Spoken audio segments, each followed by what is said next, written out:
is there a way a child under the age of 18 can decide when they want to go to each parent's house? Well, I mean, kids, yeah.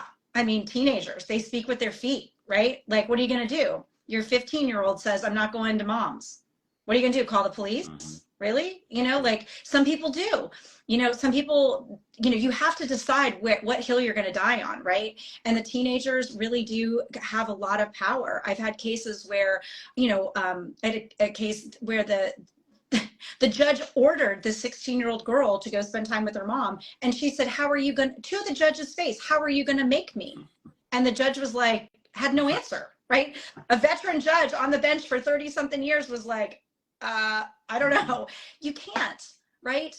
You know, and to me, you got to get underneath what that is. Like, what is it? Sometimes it's just an identification, you know, boys want to be with their dad and moms maybe want to be with their, I mean, girls want to be with their moms. Maybe that's the dynamic that's going on. So maybe you could include some activities that, you know, are maybe more in line with what the other parent does with them or something. But really, at the end of the day, as unfortunate as it is, teenagers most particularly are going to speak with their feet, and they're like, I'm not going.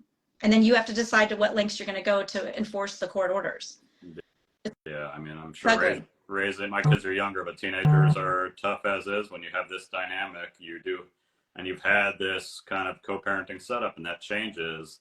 That can be a real shock to the system, where your kid's just like, I don't want to live at this house anymore, and you've got to be adaptive to that. Yeah, well, I think also the other thing is that keep in mind that rarely in custody are things permanent, right? Everything's always like, it's kind of like, remember when your kids were babies and it's like, you finally got the baby thing down and then you're like, oh damn, now they're eating solid food. And you're like, that's a whole different routine. And then, you know, and at every level, you're like, I got this. And then you're like, oh my God, everything just changed. Custody's like that, right? You get it, but custody for babies, custody for toddlers, custody for early school age children, it just changes, right? And so it's always going to be different, always going to be different. And so even if the kid's like, oh, I'm going to stay with dad and I'm not coming back to your house, like oftentimes that happens and then they change back, right?